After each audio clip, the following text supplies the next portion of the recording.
তো এই তো মুরগির জন্য সব মশলা দিতে হচ্ছে। গরম মশলা দেওয়া হলো, এলাচ, দারচিনি, লং আর পেঁয়াজ দেওয়া হলো এখানে।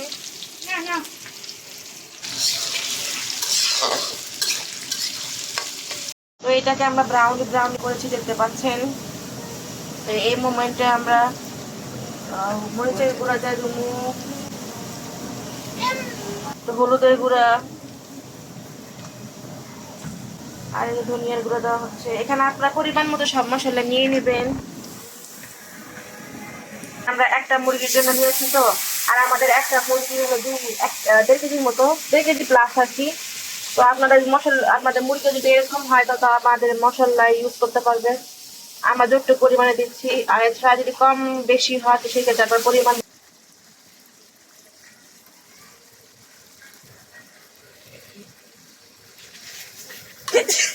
তখন লবণ দিচ্ছি।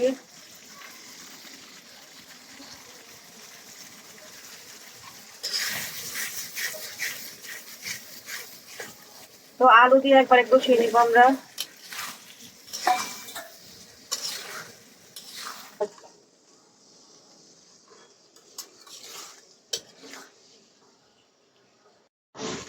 তো এই তো দেখেন আমাদের আলু কষানো হয়ে গিয়েছে।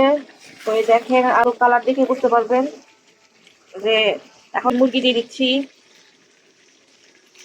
এই যে এখানে আমাদের 1.5 কেজির মতো মুরগি আছে, পুরোটাই দিয়ে দিলাম।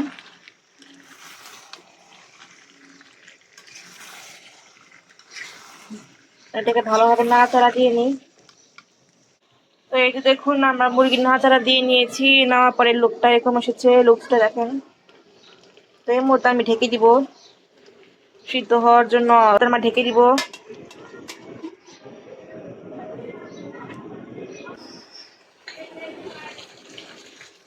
তো এই দেখেন আমাদের মুরগি থেকে মানে পানি উঠেছে, নাড়াচাড়া দিয়ে দেখি। তো এই দেখেন মুরগি আলু মিক্সটা দেওয়ার পর পানি উঠেছে, এবং অনেকগুলাই প্রায় অনেকখানি তো পানি উঠেছে। মানে এটাকে ঢেকে দিব, আলু আর মুরগি যেন সিদ্ধ হয়ে যায়, ওটুকুই পানি রাখবো। তো এটা হলো আমাদের মুরগি। এই তো আমার আলু আর মাংস একসাথে আমি কষিয়ে ফেলেছি, অথবা পানি কমিয়ে ফেলেছি, দেখতে পাচ্ছি। এই দেখেন আমার মাংসের লুকটা দেখেন, জাস্ট প্রিমিয়াম হয়েছে। এখন আমি পানি মিক্স করে দিচ্ছি, 50% হওয়া বাকি, মাংস সেম। তো এখন পানি দিয়ে বাকিটা করে ফেলবো।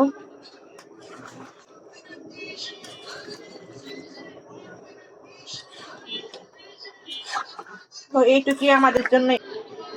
তো তার আগে দিয়ে আমাদের এটা ঢাকতে হবে, ঢেকে বলক আনতে হবে, তারপর আমরা এটাকে জম করে ভিডিও বানাই। তো একটা লাইক করে দিয়েন, পাশে থাকেন, তাহলে এরকম ভিডিও আপনার আরো।